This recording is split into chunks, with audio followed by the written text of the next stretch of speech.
Hey, I think we're ready to go. I'm going to turn it over to Laura Lee Martin, who is our moderator this morning. Good morning, everybody. Thanks for joining us on a Saturday, especially when you just flew in the middle of the night, Jimmy. Thank you for that.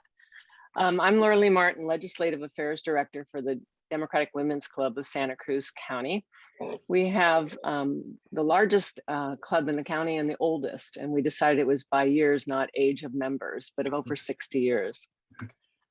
Today, we're honored to have two of our California representatives, Congresswoman Eshoo and Congressman Panetta, join us to update us on the Build Back Better Act and the upcoming 2022 midterm election outlook.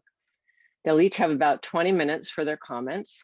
And then following both presentations, we'll open it up for about 50 minutes worth of Q&A. So get your questions ready. Before we start, some quick announcements. The meeting is being recorded.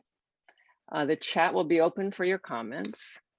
The Democratic Women's Club will not be having our holiday gathering again this year due to COVID, and will not have a December forum, but we'll be back in January.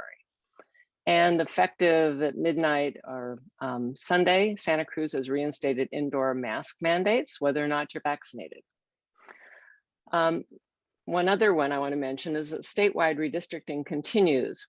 And the current visualization draft map out for public comment in our area has our assembly district split into 3 regions and links Capitola and Aptos to Pismo Beach.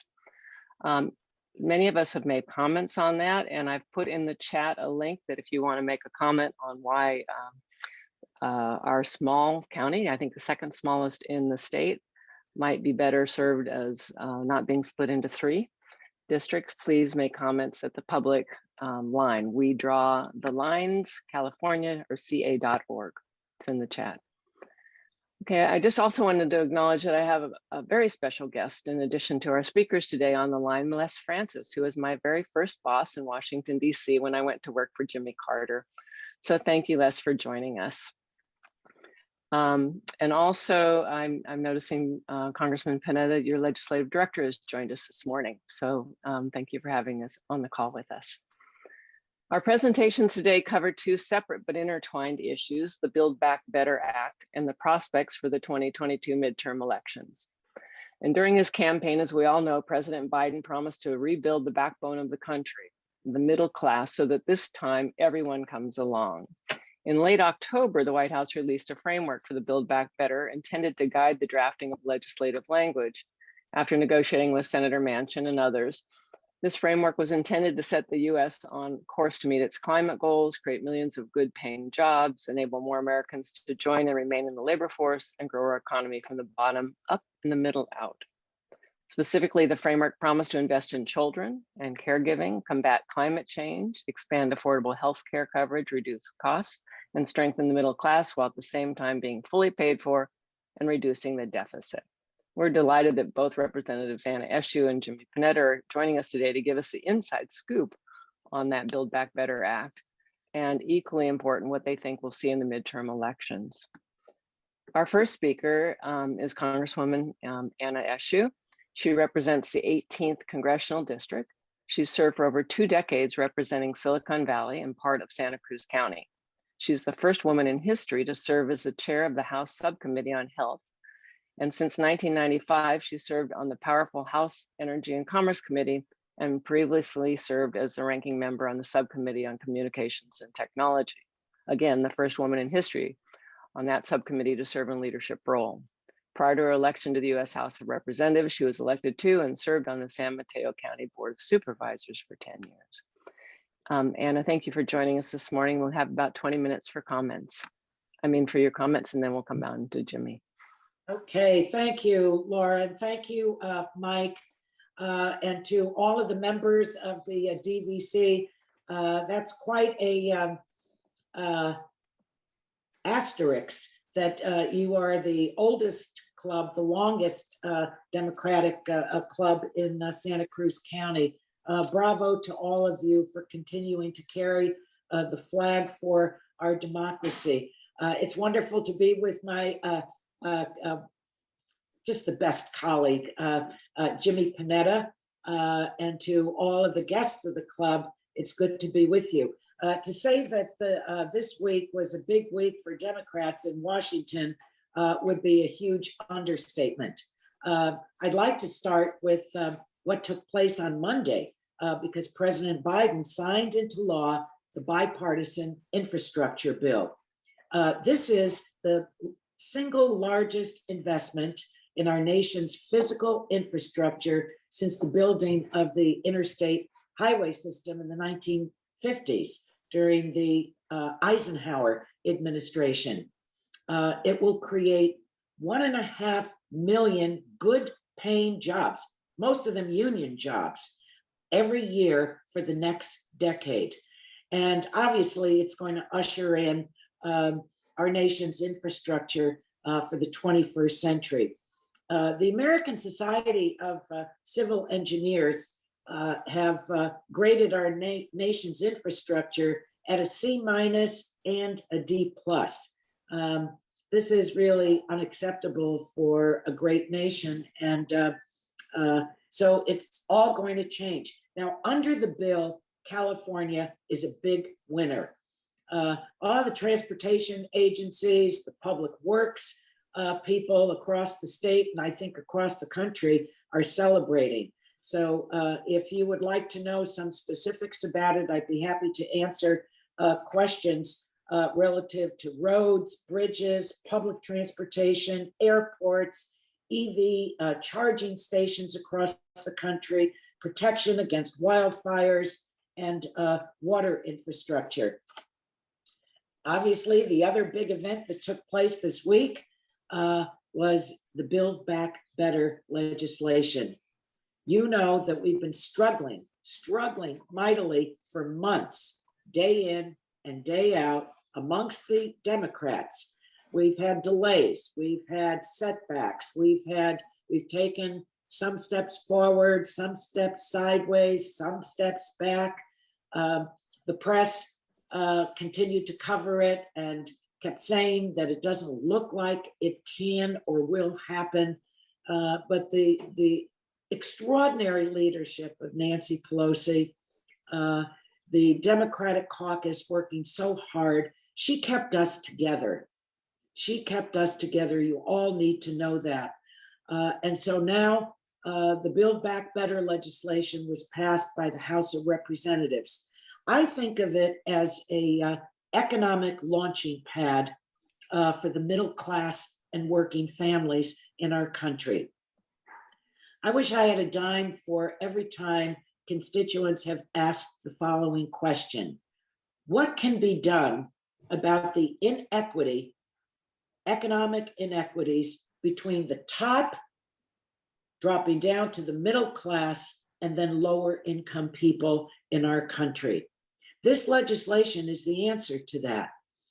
It makes childcare more affordable by ensuring that vast majorities of families pay no more than 7% of their income on childcare. Here on the peninsula, certainly in Santa Cruz County, throughout the state of California, working families pay thousands of dollars a month. I don't know how they do it, honestly. I didn't face that years ago, but families do today. Free universal pre-K for 3- and 4-year-olds across our country. We make home-based care for the elderly and the disabled more affordable. We invested $150 billion with a B dollars in affordable housing. As the chair of the House Health Subcommittee, I'm thrilled that we allow Medicare to finally negotiate the prices it pays for prescription drugs that will lower the cost for all Americans, not just Medicare beneficiaries, but across all private insurance plans as well. And we already do that successfully, direct negotiations with the VA. The legislation caps out-of-pocket drug costs for seniors at $2,000 annually, and it caps the monthly price of insulin for diabetes patients at $35. That's a godsend. That really is. I mean, there are horror stories people having to choose between paying their rent or buying their drugs. It provides 4 weeks, finally, of paid parental and medical leave for workers, so that workers don't have to choose between their job and their families. That is a very big one. Another one that Jimmy knows all so well, because we formed a SALT caucus in the House, going back to the Trump tax cut. Many of us call it the tax scam. The Republicans essentially removed the deductibility of state and local taxes. Now, anyone that files a long form, you have basically 4 major items to deduct: mortgage interest deduction, healthcare expenses and the deductibility for them, charitable contributions and the deductibility of those, and state and local taxes. What we did with that is we raised the cap to $80,000 until 2030 without adding a cent to the deficit. So I think that this is a huge victory for us here at home. And this is another item that constituents have asked about consistently. And I think one of the major parts of this legislation is it makes the single largest investment in clean energy in our country's history. This is going to put the United States of America on track to cut greenhouse gas emissions in half and meet our country's goal under the Paris Climate Agreement. The infrastructure bill that I mentioned just a few minutes ago is all the hard infrastructure, but it didn't deal with what I just mentioned. I think the greenest part of the infrastructure bill was to bring to scale charging stations across the country. So the goal is to cut our greenhouse gas emissions in half by 2030. So this is robust, and we are all so proud of it. So my friends, in many ways, these are the highlights of the legislation. And all of these investments and policies are fully paid for without raising taxes on anyone making $400,000 a year or less. The Republicans are railing against it, saying it's not true, it's a lie. The bill was scored by the CBO, the Congressional Budget Office. No one knows all of this better than Jimmy, serving on the Ways and Means Committee. How do we pay for it? We raise taxes on the wealthiest 0.02% of Americans, and we provide the IRS with the new resources to crack down on tax cheats. These are fair policies, and in my opinion, no-brainers. So we saw the shameful reports of huge companies paying $0 to the Treasury of the United States. This is not punishment, it's about fairness. So I think the Build Back Better legislation is not only historic, but it will reset how working families and the middle class are really part of the fullness of our economy, to give each person really a chance to make it in America. A family will be able to enjoy these benefits from not only when their children are 3 and 4 years old with universal pre-K, but moving on in the employment sector with paid medical and parental leave, to communities enjoying the benefits of infrastructure, and that we take care of our planet. This is the only home that we know, and it's a moral issue. And I'm so proud of the Democrats because we have risen to the occasion to see that we take care of our planet and the responsibility of our nation to lead the world. So thank you for inviting me. I look forward to answering your questions. And with that, I'll, as we say in the House, I'll yield back the balance of my time. Thank you, Anna. Thank you very much. Next speaker is Congressman Jimmy Panetta, and he serves our 20th congressional district, which includes Monterey and San Benito counties and parts of Santa Clara County and Santa Cruz County. First elected in 2016, he is serving his third term in Congress. He currently serves on the House Committee on Ways and Means, the House Committee on Agriculture, and the House Committee on Armed Services. He also serves as a Chief Deputy Whip for the Democratic Majority and on the powerful House Democratic Steering and Policy Committee. Thank you for joining us this morning, Jimmy. Outstanding. Thank you, Laura Lee. I appreciate this opportunity. And of course, thank you to the DWC and Mike for organizing this and putting this together, and all of you for coming together on a Saturday morning. So thanks for this opportunity. And it's always humbling and quite an honor to anytime I can share the stage with Panetta and Eshoo. I just have to let you know, and I know many of you know this, but I'm going to say it again.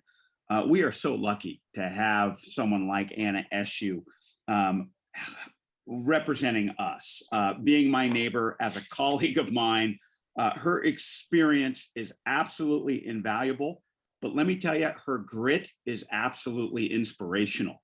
One of the things that I will never forget is in the middle of the pandemic and realizing that there were many members who were choosing to vote by proxy, which I get and I do not disparage at all. And I think some people had to, and that's fine.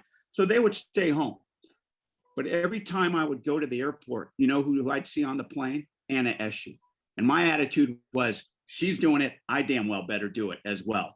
And so she inspires many of us in Congress through her grit, through her hard work and everything that she does on the E&C committee and so many other things. So I'm lucky to have her as her colleague, and it is a real privilege, I feel, that I get to have this opportunity with her this morning. And it's a privilege to be here. Thank you very much. Look, I think what I'm kind of sensing, to be honest with you, when I go out in the district a little bit, that people are a little angry these days, unfortunately. They turn on the TV, no matter what station it is, no matter what news station it is, and they see division, and they see crime, they see things on inflation. We're getting out of the pandemic. Heck, if you turned on C-SPAN for eight and a half hours the other night, you'd hear Kevin McCarthy talking about all of this, kind of highlighting this, unfortunately. But I can tell you though, despite what you see on TV, there's unity in Washington, D.C. There's unity amongst the Democrats, as Anna was talking about. And what you were seeing is that there is a Democratic majority and there is a Democratic administration who are actually leading a party that are interested in governing, that we're interested in getting things done. We're not dwelling on the past. Instead, what we've seen from the 117th Congress, what we've seen from this administration is forward-thinking legislation that has been put on the deck. From the American Rescue Plan to the Bipartisan Infrastructure Plan to the Build Back Better Act. These are all forward-thinking pieces of legislation, huge, biggest that I think I'll ever see in my career, or maybe even my lifetime, to be honest with you, that is basically going to be an injection, as what Anna said, an injection into the parts of this country where people need it the most. Now, yes, we're going to do everything we can to make sure that we on the Central Coast get our share, especially when it comes to our infrastructure. But you also got to realize that these investments are going to provide money to parts of this country that are less educated, less affluent, and really feel right now that they've been left behind. And that's very, very important. Now, I'm going to start off with something that I think we got to continue to remind people, and that's the American Rescue Plan. Like I said, the first of the three major bills that this administration put forward. As I said throughout the pandemic, our strategy was federally funded, state mandated, locally executed. And when it came to our part in Congress, the federally funded aspect of it, we did our job. And we injected huge amounts of funding into our communities that I firmly believe kept the economy afloat, kept our poverty rate flat, and really kept us in that race between injections and infections. And yes, I'm going to take this time, because anytime I can, I'm going to remind you how much came in to our communities. Santa Cruz County and its cities got $118 million. That meant that there was funding for homeless, for housing, for police, for fire, for healthcare. We put money in our schools, our colleges, our airports. We took advantage of the PPP loans, the Paycheck Protection loans, that basically 10,000 businesses in my district took advantage of that. That means 100,000 jobs were affected by those loans. When it comes to housing, obviously something that's very important to us, in the CARES Act, we provided $7 million in community development block grants. Santa Cruz got 915,000, Watsonville got 950,000. Housing authority grants through the HUD CARES Act funding, Santa Cruz received over $1 million. When it comes to the ARP rental assistance, something that was so important, Santa Cruz County got $6.5 million.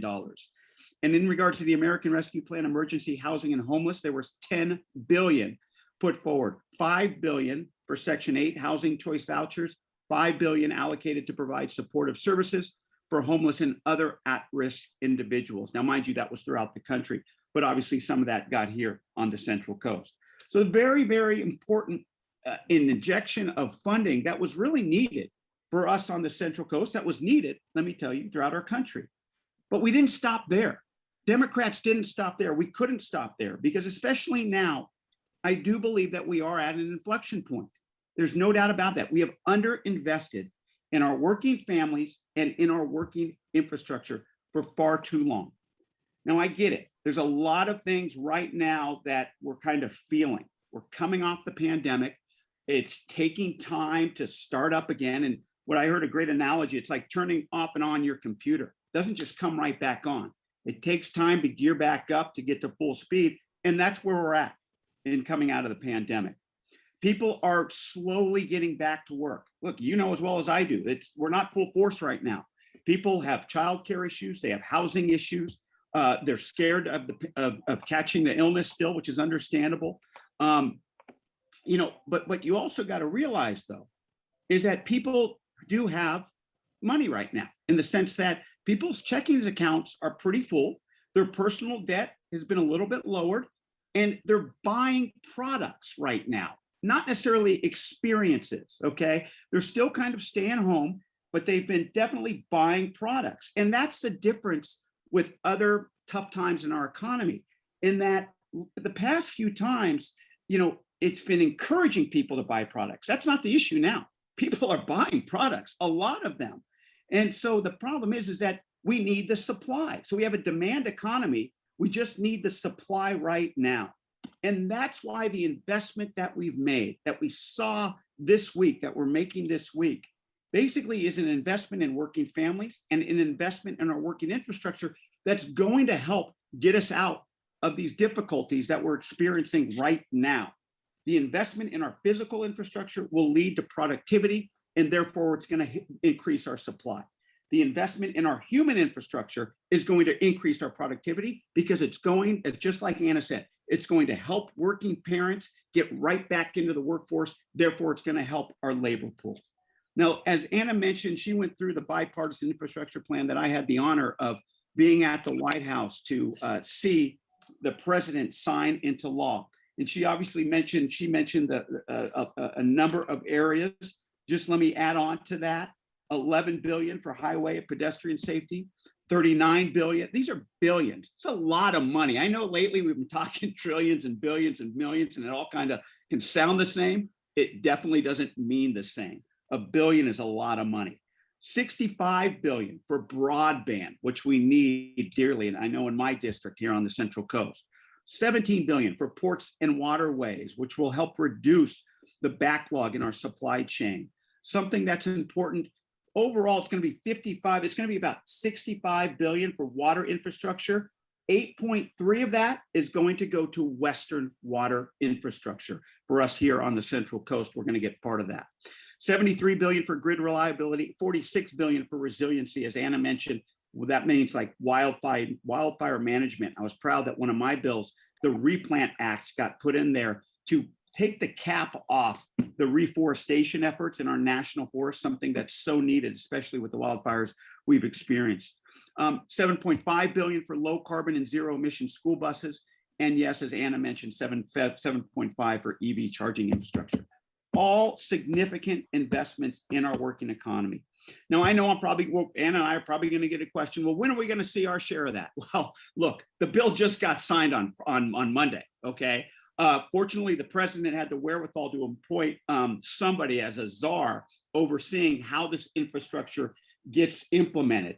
It's going to be Mitch Landrieu, the former mayor of New Orleans, governor of Louisiana, who's going to be basically in charge of that. And my opinion is it needs to be done sooner rather than later.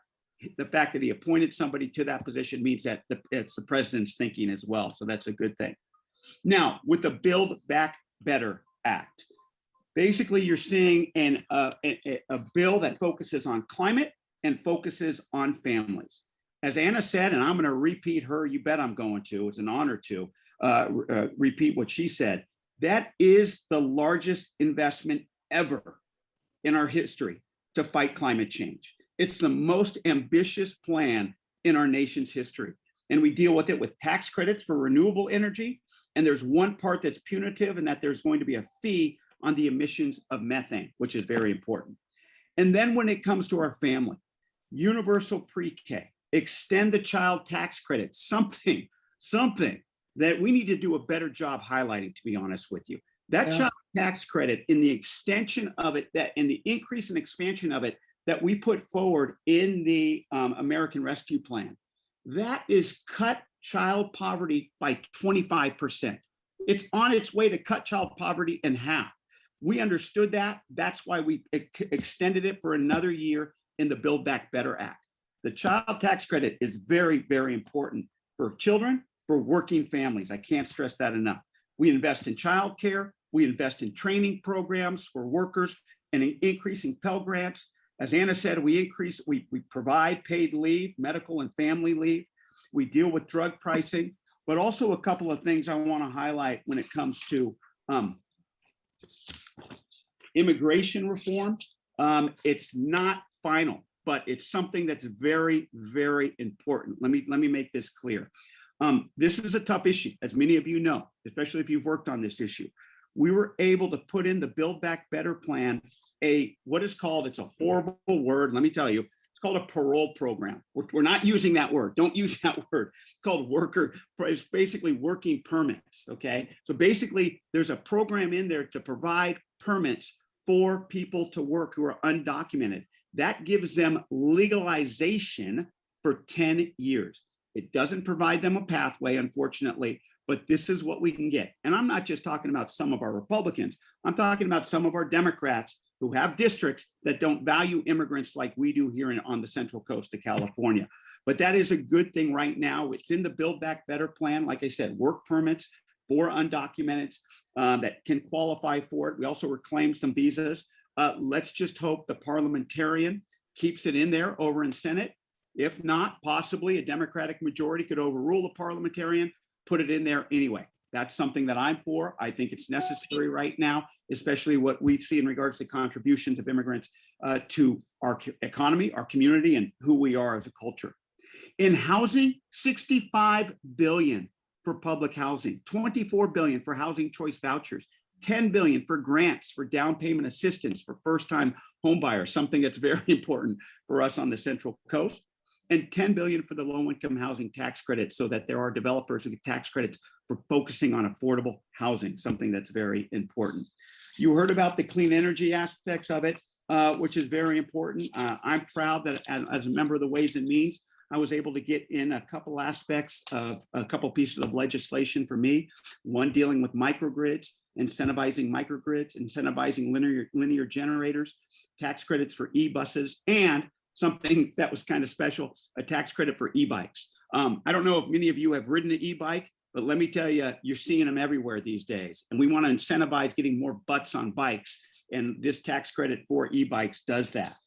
In regards to healthcare, as Anna talked about, we extend and expand the ACA premium tax credit. We close the Medicaid gap by making the ACA premium tax credits available through 2025.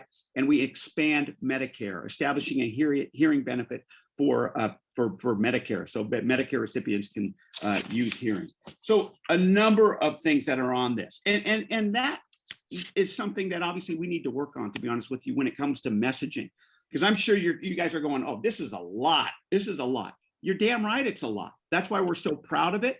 But we got to continue to work on ways of how we sell this, how we tell people this is going to help them. These are major bills that are going to help them. And it's important right now. And let me just kind of add something to this. Look, I think, and I heard this phrase the other day. I read this, and I think it's important. We are an immigrant-fueled frontier nation, and that we value our individual mobility and we reward hard work. That really is the foundation for our success. However, and Anna alluded to this, however, the issue that we've seen over the past decades is that mobility has been stunted. And what we've seen is that it's the education has emerged as the key in that success. And that workers with college degrees, their wages have risen 80%, 86% more than those without college degrees. And there's been little increase in wages for those without college degrees since 1979. In 2016, there were only 1 in 2 less skilled men in rural America that actually had a job. Now, we know that's led to the division and derision that we're seeing in our politics. I firmly believe that. And so we're not just seeing losses in absolute mobility, we're seeing losses in relative mobility. That means that people feel that no longer is the American dream attainable. No longer can their children have the better life than they do. That's why these bills are so important. I can't stress it enough. That's what we're doing in Washington, D.C. with leaders like Panetta and Eshoo, and you bet with leaders like Speaker Pelosi. It's these types of investments that are so important. Now, look, it's not the GI Bill. It's not the FDR New Deal. But don't, as Speaker Pelosi said, don't look at this bill for what's not in it. Look at these bills for what's in it, especially when it comes to investing in our children. Early childhood education, universal pre-K, the child tax credit, and childcare. That is investment that's going to boost our productivity for years to come. Yes, in the short term and in the holidays, you're still going to be people feeling like we sense in our community, we sense in our country. But a lot of that is people that distrust change. And that the thing is that success mobilizes the opposition. Well, you know what? Let's continue to succeed. That's what we're doing in Washington, D.C. And obviously that's what we're doing with your help, because it's this type of investment that is needed for the Central Coast, for Santa Cruz, for the healing of our nation, investment that's going to reduce our inequality. It's going to spread opportunity. It's going to increase the mobility that we've talked about. And I hope, and it has to, reaffirm the foundation for our unity, not just in the Democratic Party, but in the country. So I really appreciate this opportunity to talk about the foundation for these bills, but also an understanding of what these bills contain and how we must talk about them going into the 2022 election and the 2024 election. Thank you.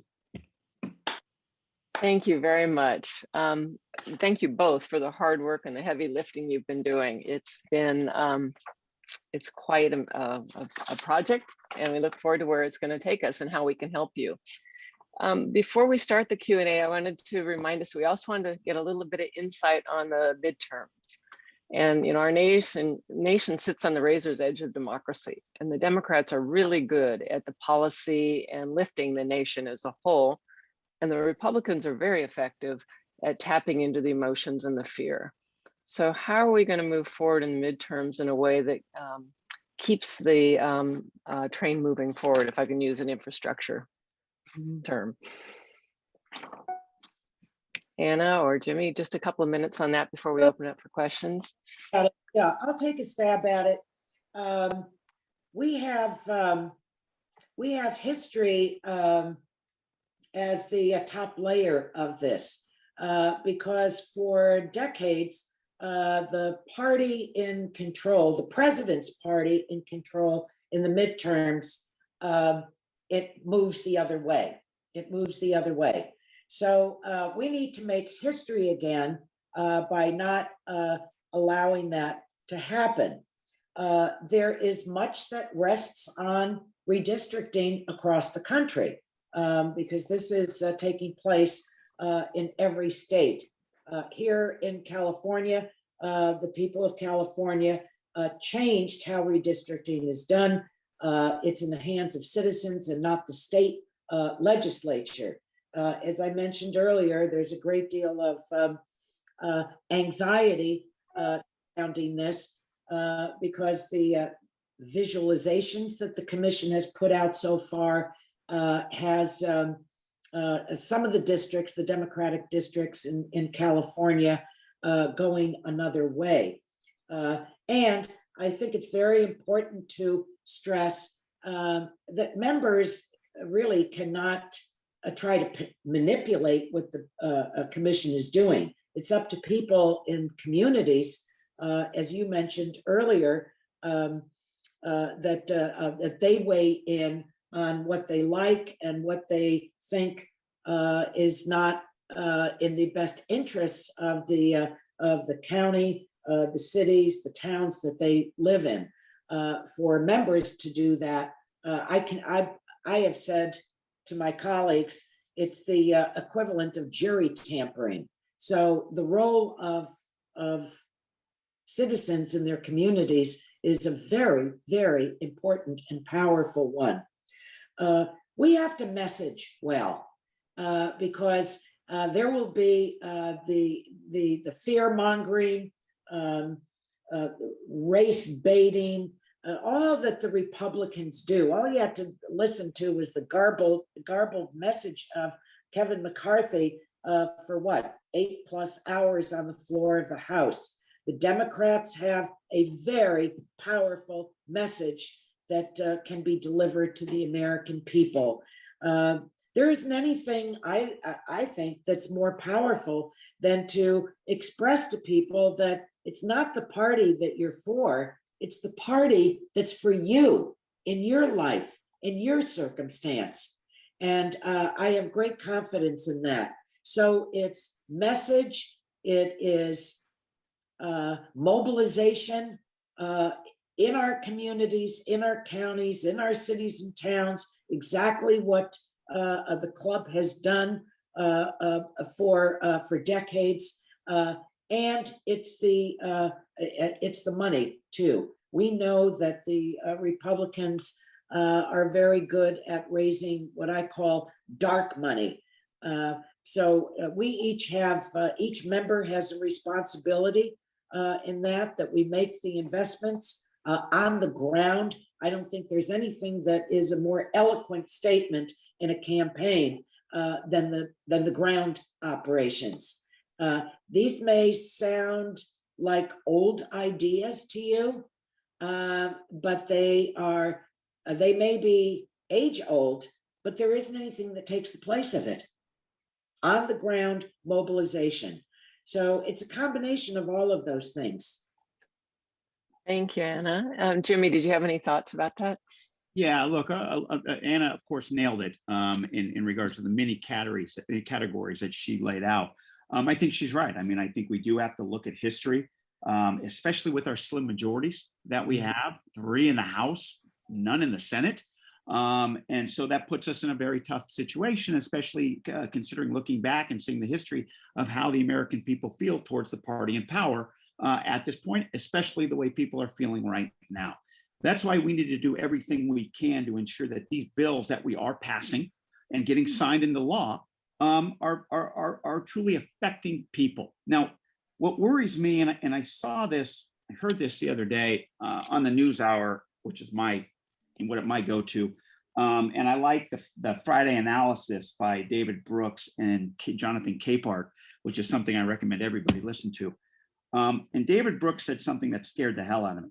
He said, look, he said it because he couldn't even answer this question. He said, I'm at a point now where what I'm seeing is that the people are punishing those politicians who don't do well, and they're not rewarding the politicians who do well.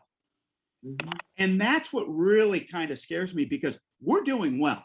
Okay, let's make that clear. Democrats are doing well. And I tried to lay that out in my opening remarks with these 3 major bills. But how do we get the people to appreciate that? And will people ensure that they vote with their wallets and their heads rather than with the bile that they're feeling right now in their guts? And I can't answer. I don't know, but I think Anna's right in the sense that we have to do what we've continued to do in 2018 and 2020, and that's get out the vote. Obviously, beyond our blue bubble here in California, we got in on the coast, we got to get into the Central Valley, we got to get into the center of America still. We got to help these individuals out who are in those purple districts, who are hanging on by a thread, to be honest with you. Very tough districts. And so it does take mobilization, not just here in our blue districts. It takes mobilization in those purple districts, even some of those red districts, where we have Democrats in Congress. And so that's what we did in 2018. That's what we do in 2020. That's what we have to continue to do going into 2022 and 2024. We have to continue. That's why I talked about the American Rescue Plan. That's why we're talking today about these 2 big bills, one signed into law, one passed out of the House that still has a little ways to go through the Senate, maybe back to the House, and then onto the president's desk. But it's these types of discussions that are so beneficial, not just within this group right here, but beyond this group, beyond Santa Cruz, beyond the Central Coast, into the center of America, continuing to remind people that we are the party that's not storming the Capitol. We are the party that's not yelling and screaming about what's wrong with the country. We are the party that's putting forward solutions to fix this country with these 3 bills. So it's, you know, and I'm thinking out loud here, obviously, as you can tell, and I'm sorry about that, but it's that type of messaging, as Anna hit on, that really we have to work on, and we have to bang away when it comes to people who are looking and yearning for something to hang their hat on, something to give them a reason to vote for us right now. It's very, very important. So look, we got a lot of work to do, and I'm glad we're having something like this, over a year out from the next election, because it's starting to get us to think about what we need to do come 2022. Awesome. Thank you both. We're going to open it for, go ahead, Anna. I think that it is essential, because there isn't anything that's more important to each person in this country as their own personal economy. Their own personal economy. And we have directed all of our efforts toward that. And I think that that's what we need to stick with. The nation's economy, the economy of families, the economy of individuals, regardless of whether they have a college degree, a high school diploma, wherever they live in the country, these policies are for them. And I think that, the Republicans want to scare people and say that you could hear it with what Kevin McCarthy was railing about. They don't want to accept that we've been responsible relative to the economy. So I just think that everything that we say and do needs to be expressed through that lens. Thank you.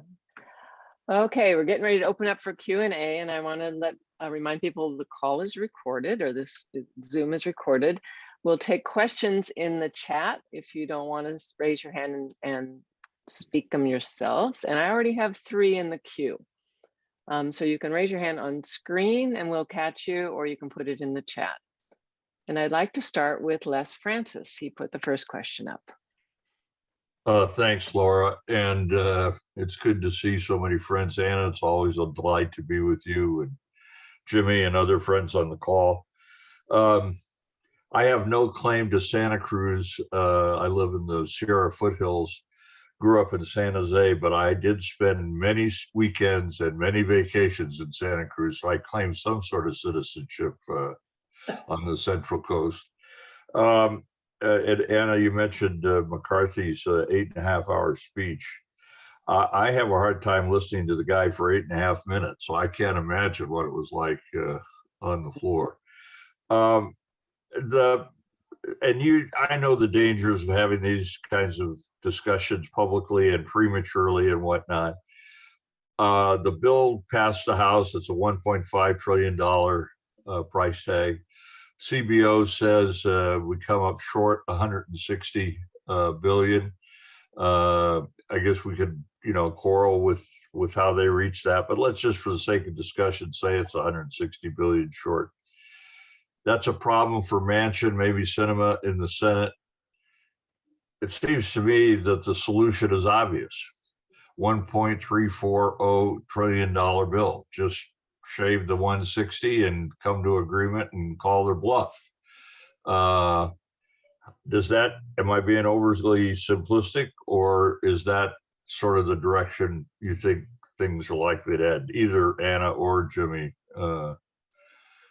Well, Les, first of all, it's so great to see you. And to everyone that's listening in, Les continues to be really a source of wise counsel, not only to me, but I'm sure to Jimmy, and I know to others, and has done so much work where he lives to beef up the Democratic effort. Look, this bill still has to be passed by the Senate, so there are going to be more negotiations on the amount of money you just mentioned, Les.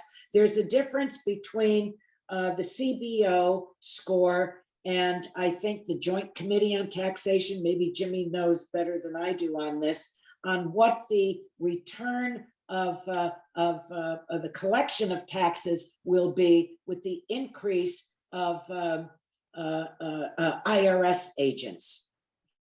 And so one score is higher, another score is lower.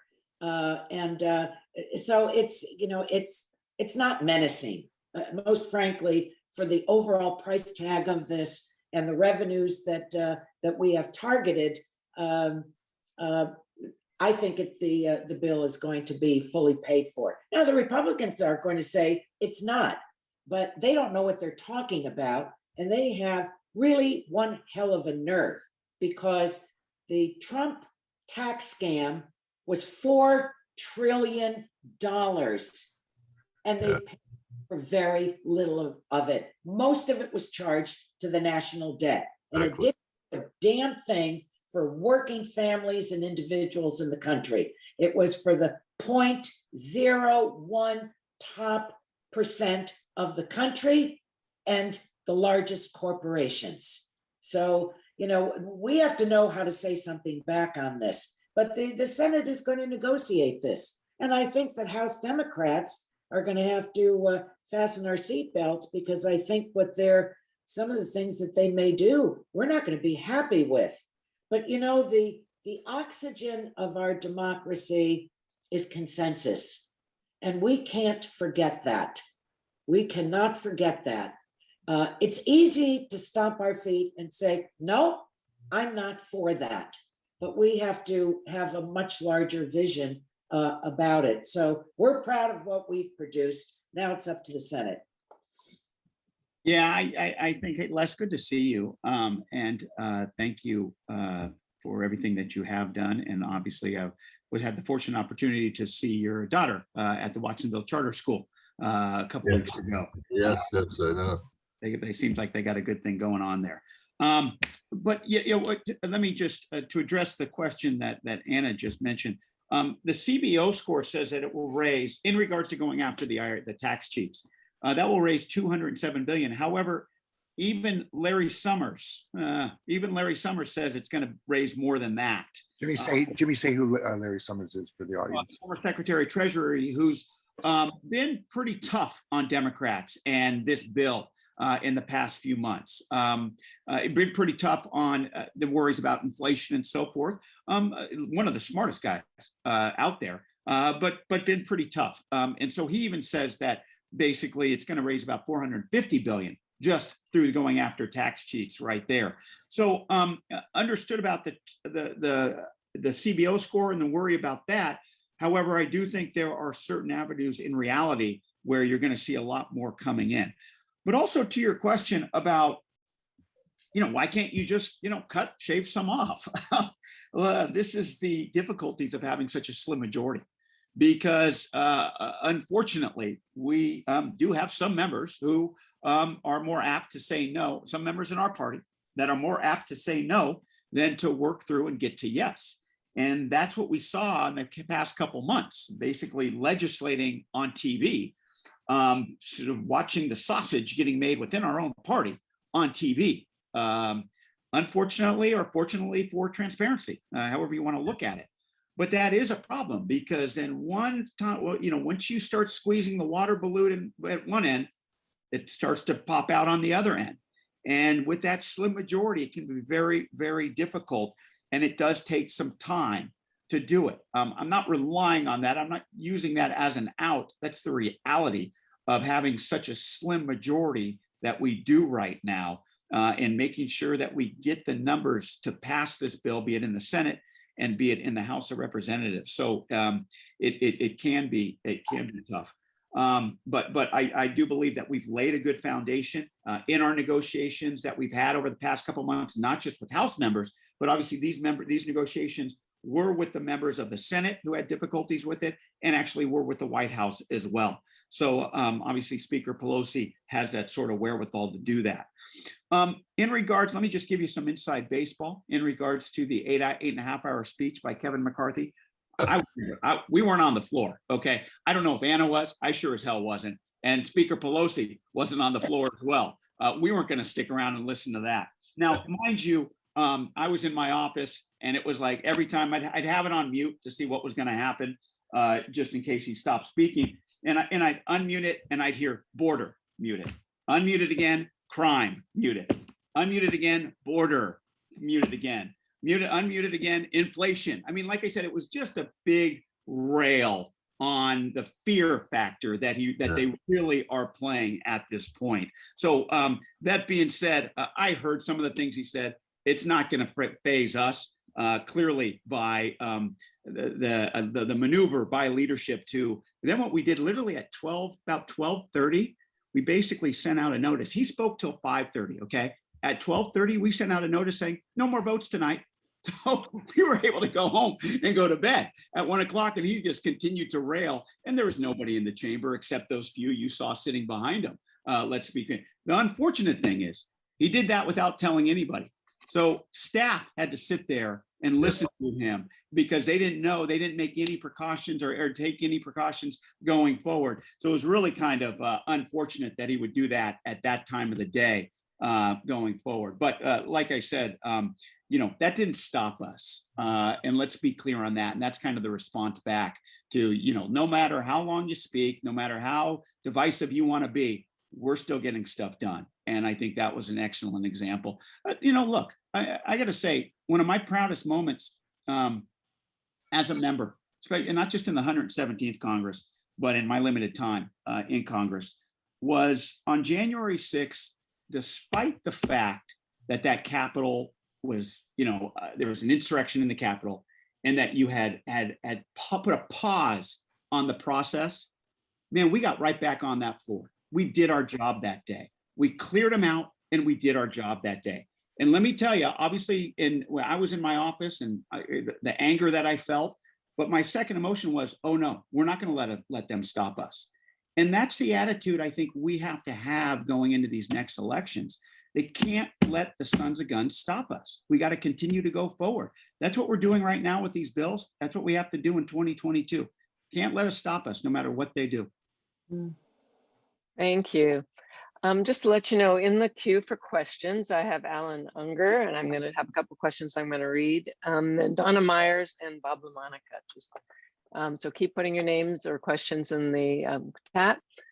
And Trink, I see yours as well. Okay, so next would be Alan Unger. Thank you, Laura.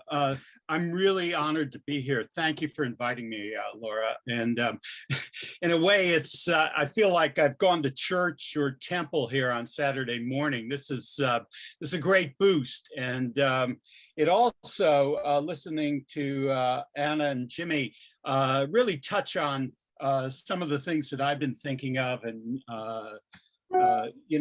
being reminded, as David Brooks has pointed out, it's not what it might seem, that Biden has in fact done a really historic and a good job, as has the delegation in Congress and so forth. I wanted to just make one observation and a suggestion, if I could. The observation is that among friends, we've heard so many friends say, geez, that's such a big number. And why don't they say over 10 years? Give it some context so that people don't immediately either freak out, tune out, or get mad. So to Anna and Jimmy, if you can pass that along to your colleagues and to the speaker, I think it really helps. And the other observation, though, again, going back to the analogy of being in temple, I'm reminded that no matter what the media says or the quote experts in Washington, it's really folks like ourselves out in the districts, on the ground. I remember 4 years ago, I volunteered at Les Francis's urging to go up to the 4th district where Les lives, because he started an organization and they really made a difference there behind a Democratic candidate. And just this past week, Steve Schmidt spoke to a group of friends in Ohio that are starting or resurrecting a group that they started in 2004 called Bring Ohio Back. And my friend Jerry Austin, Steve Schmidt, and others say, hey, this year we're starting now and we're going to make a difference in Ohio. We're going to do it with people on the ground, people who understand Ohio. And with all due respect to our friends from Washington, people from Ohio who understand the state, not people sent in by the DWC or so forth, but people really who know how to make it happen. And that's what's going to turn things around this coming midterm. Thank you, Alan. I don't think there's anything I need to add to that. Those are excellent points, Alan. I love that over 10 years. That's right. I think sometimes we get caught up in, talking about all the good stuff and we miss those little intricacies. And that's a very, very important point. So thank you for bringing that up. And also let's talk about Ohio.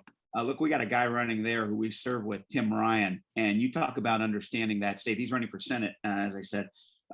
He understands Ohio. Let me tell you.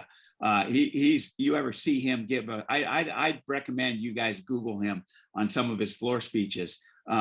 There's a reason why he's in one of those purple districts right now in the congressional seat, very union type district, old school union type district.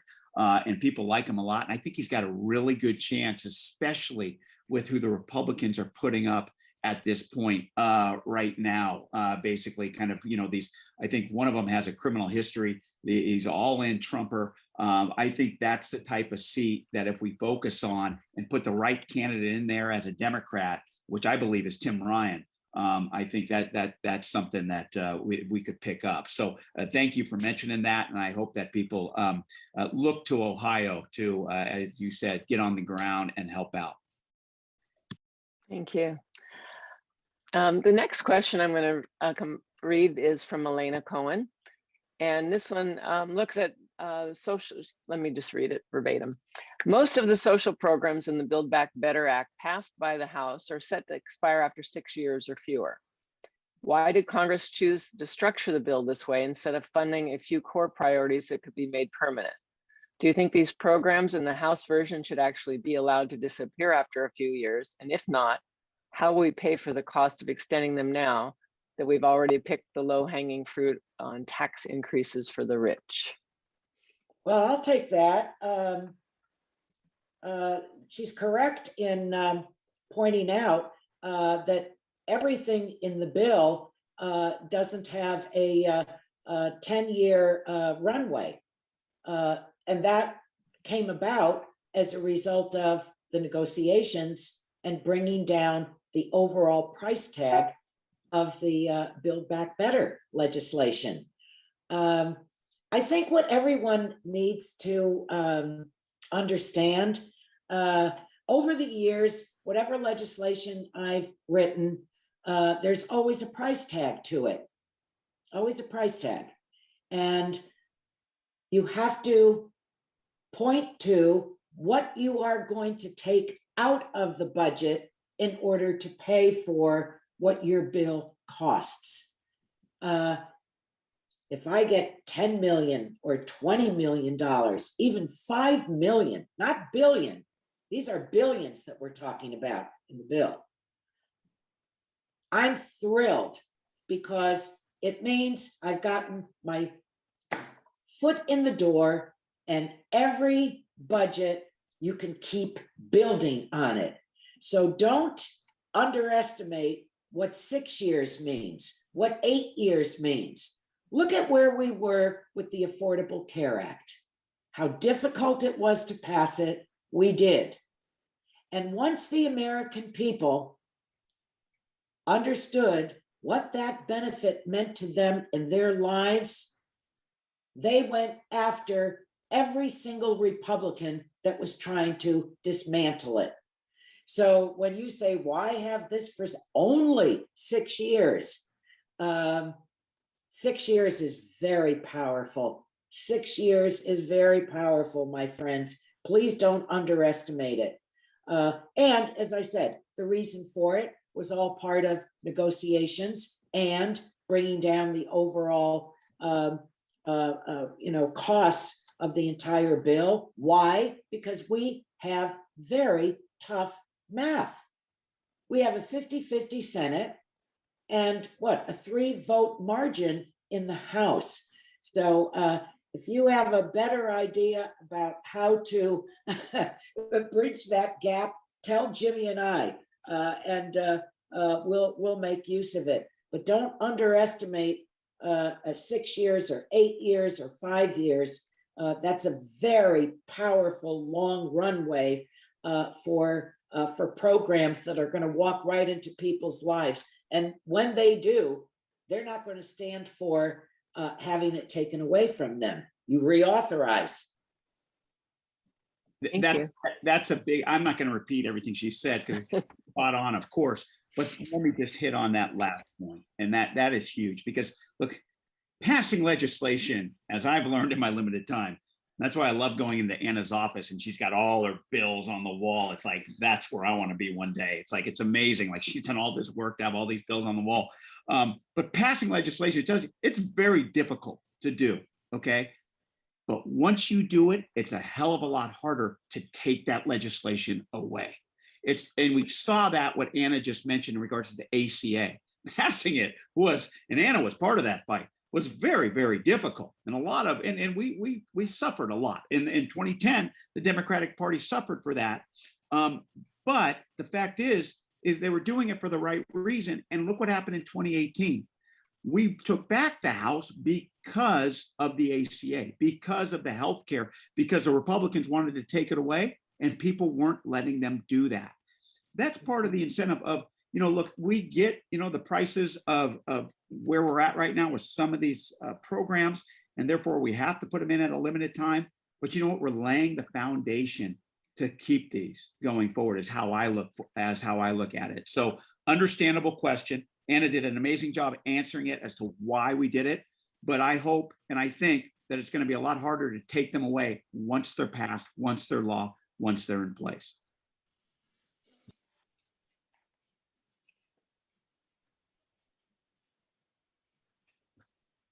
You're muted, Laura Lee. Sorry, I'm muted. Sorry about that. Elena has a follow-on question. Oh, okay, good.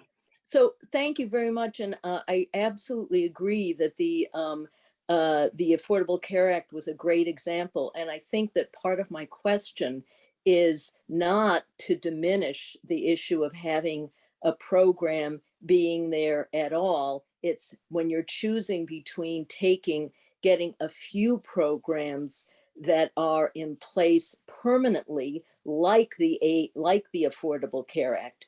Why did you choose not to take that route and to do this other one where they can just choose not to reauthorize it? So I don't mean at all to diminish the idea of getting the foot in the door. I'm just suggesting why not do a different foot, as it were. Well, in one sentence, this was the vision of Joe Biden as candidate for president of the United States. And that's what we did. This is what he ran on. This is what he was elected for. And the legislation is that it encompasses his vision. There were, as you saw, as everybody in the nation saw and the world saw, based on the transparency that we had in these types of negotiations for this legislation, there were a lot of priorities that people had. And you had to get everybody on board because of the slim majorities. Like I said, we didn't have what LBJ, I guess what you walk into the LBJ library and he's got 75 bills up on the wall, huge, major pieces of legislation that he's highlighting it. He had 155 person majority in the House of Representatives. I mean, the majority was huge. We have 3. And therefore, we had a lot of priorities that we had to deal with and balance. And that's, I think, a big part of why we had to, kind of spread it out. But as Anna said, these are good things. These are really good things. And as you said, once we lay that foundation, we hope that people see the benefits of them going forward. And that's how we affect their lives. So understandable question, but very difficult situation that we were in. But I do believe a good job by the Democrats to come to this sort of compromise when it comes to putting forward such a big bill. It all came from what Joe Biden ran on. This is what the president said to the Democratic majority in the Congress. This was his vision.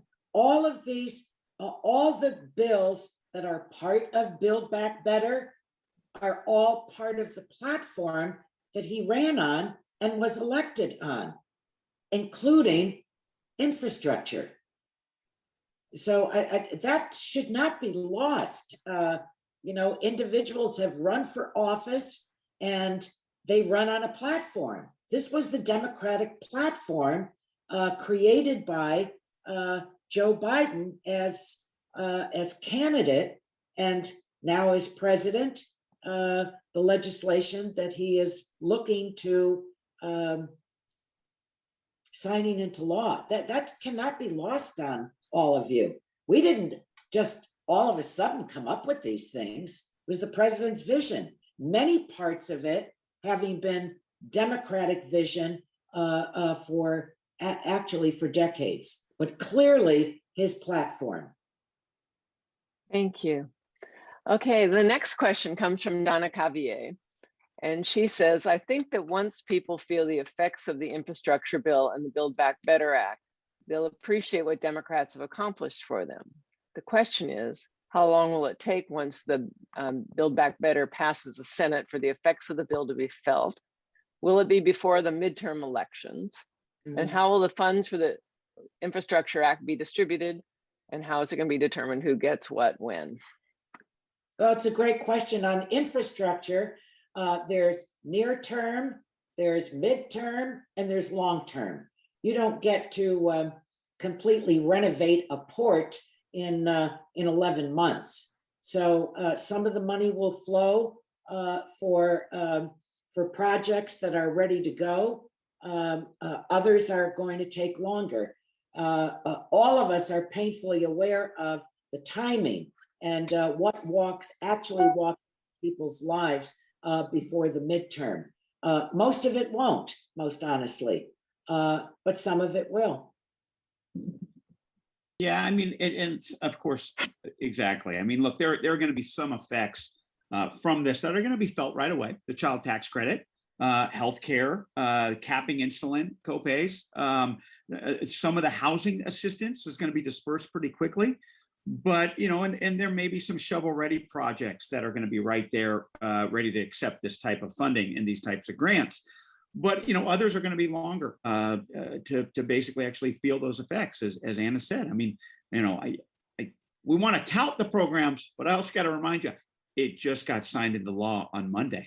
And this Build Back Better Act just passed the House. We still got to go through the Senate. It may come back to the House, then it's got to get to the president again.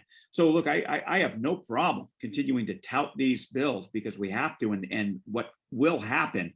But I also, you know, we also got to realize that there are going to be some expectations there that we have to meet, but also kind of settle in a way of letting them know, well, look, this is the process that comes through. Trust me, I got to, once we passed the bill, before it was even signed, people in my district are going to say, hey, let's go. Where's the money? Where's the money? I get it. We understand that.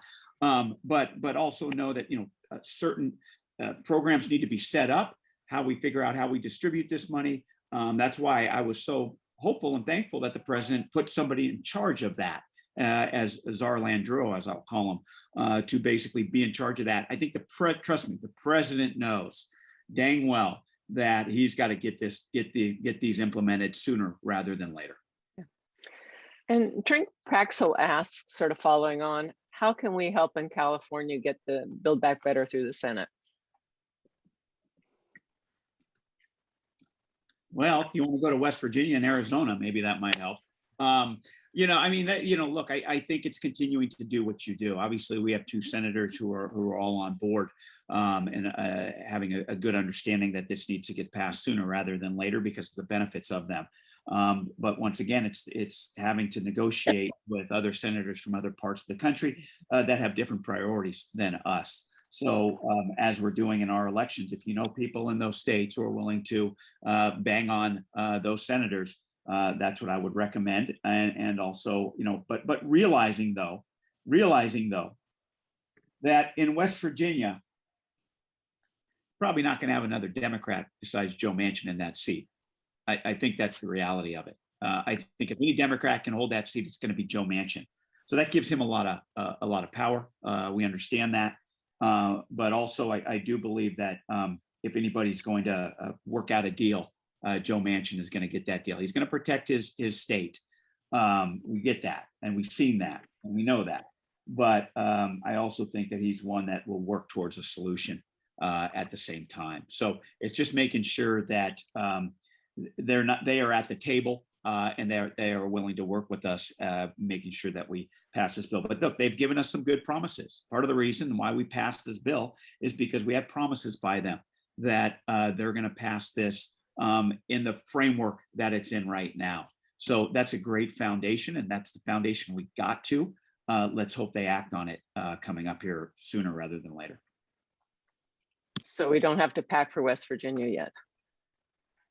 That's up to you. I know a couple of Californians that are moving there, but you know, sorry for them. Donna Myers had a comment. We get you to unmute, Donna. Yeah, good morning. Good morning, Jimmy and Anna. As a local elected in the mayor's city of Santa Cruz, you know, my political playground feels really small compared to what you guys are doing, but we work really hard, as you guys know, raising up from local government into, you know, just the hardness of creating things that, you know, everyone can get around. And I've watched these all three policies, you know, make their way through, and I really believe this is just a generational investment that. You know, I remember my mom talking about, you know, the New Deal, you know, and what that meant to her as someone coming out of the Depression. And so I think the Democrats will show through history that this is not just Build Back Better, it's Build Back Bolder. And I think you have a whole cohort of young people, I hope that will be drawn to the Democratic Party because of the boldness of what's happened and the investment strategy that's been put in place. And at a local level, I just want to, again, thank you both. I know we're all Democrats here. We're going to be forever blue in Santa Cruz. But you're there and you're listening to people around the country. And I think Congressman Panetta, your comments about how people are hurting in a lot of places that I will never go to, and I can't put myself in those shoes, but knowing that I grew up in a more of a blue collar town, and a lot of those folks are not where I am in my life right now. So I think that awareness and that ability to really look at that national perspective of not us versus them, but really understanding that investment in education and the other things that come with this bill, as well as the addressing climate change, is huge. Everything I've read is that, climate change is a blue collar job production program. That's what climate change is. People who know how to fix solar panels and build things and manufacture things and create things that I would have no idea how to do, are the people who are going to help us with climate change. Those are the people we need working.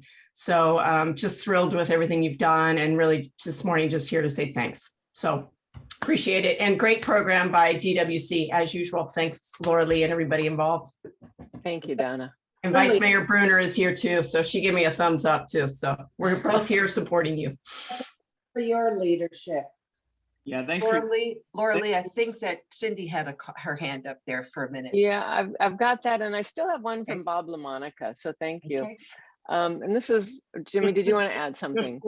Just quickly. Yeah, definitely. Thank the mayor and the vice mayor for their leadership, but also thank you for your partnership.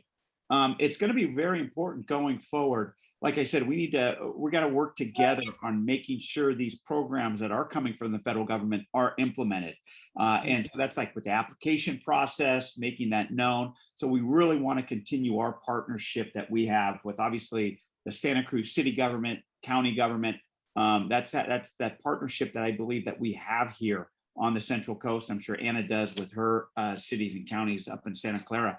That's so important. So yes, your leadership, but also for us, it's our partnership that really helps us go forward. So thank you guys. Thanks for being on this. We're here to help. Thank you. Okay, thank you. The next question was in the chat from Bob LaMonica. Is Donald Trump a fluke or a trend? Now that's a whole nother forum, but you've got a couple of minutes to try to address it. Well, I think that the midterm elections are going to make another kind of determination, and that is he actually, does he own the Republican Party? And it seems to me right now that maybe it's a split case. You saw the Republican candidate for governor in Virginia keep him at bay, and he was successful in that way. But then there were others that were openly pro-Trump and won with that moniker. So I think it's a mixed case, but I do think that the midterm elections will give us a better indication as to, the answer to the question that Bob poses. Yeah, I mean, he's a presence. Okay, let's make that clear. We know that, but also in Congress, for sure. Obviously, with some of our extreme, what they're willing to say and do and act, but also those ones who kind of learned the recipe, as we saw in Virginia, to not say things crazy, be respectful, but also keep Trump close, but not too close. And that's something that, that's kind of a recipe that you're probably, depending on the districts, obviously, is one that we need to watch out for. Now, look, what we did and what you did in California in the recall election was amazing. But as we've seen, what works in California may not work in other parts of the country. And so we need to make sure that we got to look at each race individually, to be honest with you, obviously. And you got to be careful. Sometimes there may be those states where you want to nationalize the election, those districts, but you also got to realize sometimes that doesn't work as well. So, and that's where you look at where all politics is local example. So there's no doubt that he's a presence. It's just the question is how much of a presence is he in each and every race? Thank you. Cindy, did you want to ask your question?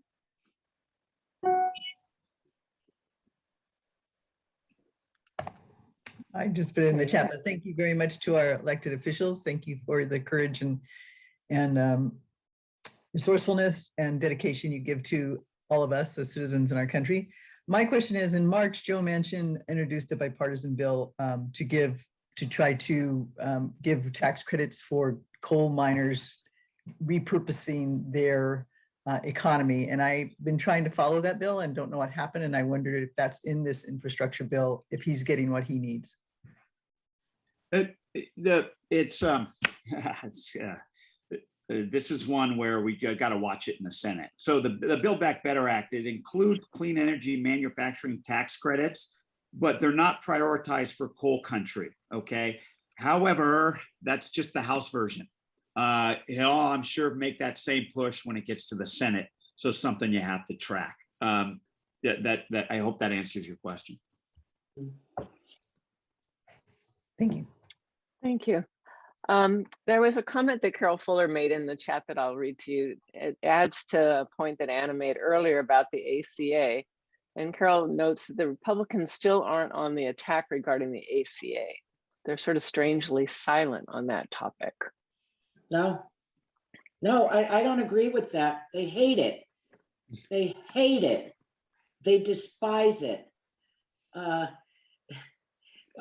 I can say that because I'm fresh off of a markup. That's a writing of a bill that we had in my committee this week on Wednesday. Anything ACA, they detest. I can tell you that. They gave many speeches against it. And they were giving speeches against it because we enlarged the ACA in the Build Back Better legislation. So you may not be catching their speeches, but oh no, they don't, look, the Republican Party has for decades been opposed to any kind of national healthcare plan, and it's still there, unfortunately. I always remind them of how many of their constituents are the beneficiaries of it, and ask them if they say these things at home in front of those that are the beneficiaries. Of course, they never answer my question. Okay, thank you. I think we're down to our last few minutes, and I'm wondering if we could have Anna and Jimmy both sort of give us a thought on your biggest takeaway from this year and your thoughts about where America's going. Well, I would say, obviously, you know, the two big bills were dominated the discussion this morning. I want to thank you all again for all that you have done, and I know what you will continue to do. We stand on your shoulders, and we know that we have a Herculean effort that has to be launched in the midterms. You know what the math is. I think that we can do it. I think that we can do it. I would say overall that our democracy is at stake. Our democracy is at stake. We have to figure out how we are going to pass legislation to protect the vote. That franchise is the core of our democracy. And there's only one party that supports democracy, and it's the Democratic Party. The Republican Party, in my view, is no longer a functioning political party. They're a cult. They follow one person, And what was the mantle of the Republican Party, lower taxes, smaller government, is gone. They are about none of those things. So we have an enormous responsibility on our shoulders. Yes, we are producing, but we have to continue to produce so that the franchise, the sacred franchise, the vote in our country is protected. And under that, with that mantle moving forward, our message to people in congressional districts across the country is that the Democrats govern, that we know how to govern. They don't care about governing. They don't care about governing. They use fear to divide people. Our policies are meant to bring people together and to lift up the country, all the people of our country, and move forward. And I, more than anything else, I am so grateful to you because this is what you've been practicing for decades. So yes, the challenge is great, but every generation of Americans have had challenges. We haven't asked for these things to have taken place in our country, an insurrection, a pandemic, but we have, I believe, risen to the occasion. We have to stay strong. We have to remain united, regardless of what the challenges are, and meet them. And I have an unswerving faith in all of you and in our country. We can make good on it. So thank you for all the time that you've given to us this morning. What an honor to be with Jimmy. How proud I am of the communities that came together, had the wisdom to send him to the Congress, because he has steel in him in terms of what, the dedication it takes to get these things done. And you have a team representing you. So thank you, everyone. You're absolutely marvelous. And I want you to know that you give me a vitamin B shot. Thank you, Anna. Jimmy, any closing comments on this? Yeah, no, thank you, Anna. I appreciate that. And obviously for all of your support. And like I said, I go into Anna's office, I see her legislation, I say, that's who I want to be when I grow up, based on all of her bills. Let me tell you, her and Mike Thompson have that. I love going into their office because it's inspiring. So I appreciate that. Thank you. And of course, yeah, thanks to all of you as well for not just vitamin B, but vitamin D, for being that sunshine that sometimes we need as we get through our work. I want to read you something that I read the other day. I got an email and says, there's no question that the 117th Congress may be the most bizarre, most troubled in American history. There's the pandemic, the January 6th insurrection and the aftermath of that, thousands of National Guard troops stationed for months in a fenced-off Capitol, metal detectors outside the House floor, mask mandates went on it, ugly partisan exchanges. The House is a tense place right now. It can be. There's no doubt about that. Okay, but like I said, and like Anna and I talked about, we're getting stuff done. The Republicans clearly are the party that want to focus on the past. They want to focus on their grievances. They want to focus on the division. But it's the Democrats, as Anna said, and it's true, as I said in my opening statement, we're governing. We are the serious party right now that's continuing to provide policies for our future. And I think that's what people have to understand in looking at these big bills that we've passed, but also looking at how we are handling ourselves in Congress. This week, there was a resolution against a Republican member who put a meme on his official, this is what I didn't like, his official social media depicting the murder of a woman colleague of ours. And there was a resolution to censure him and remove him from his committees. But there was also these bills so we're able to do that. But at the same time, we're able to provide the bill that we did and pass the bill in the Build Back Better Act. And that's important to realize, is that, you know, yes, we're going to handle those members that act out and do things like that accordingly. But at the same time, we are passing policy, we're governing, we're legislating, providing this type of infrastructure, hard infrastructure, human infrastructure, to get through the tough times that we have now, but also use it as a foundation to move on to the future and get through our future for our children so that they can have the same mobility that we had the opportunity for. That's the way we're thinking as a Democratic Party. We see that in the House, we see it in the Senate, and thankfully we also see it from this president in Joe Biden. And so I think it's a continued message of the unity of our party. Despite what you see on TV, know that the results are from our unity as a party and our unity in what we stand for as a party, our unity in that we want to give people the opportunity to move up, everybody the opportunity in Democratic districts and Republican districts. We don't care. We want to make sure that everybody in our country has that opportunity to mobilize and to move up. And so I think that's obviously something that we're going to continue to message, but it's what, more importantly, it's what we're going to continue to do. And obviously it's going to take help from people like you going forward. Yes, in our districts, but also throughout our country. Very, very important. We do what we continue to do, despite some of these state legislators trying to crack down on people, giving them the ability to vote and trying to change the results of the election, which scares the hell out of me.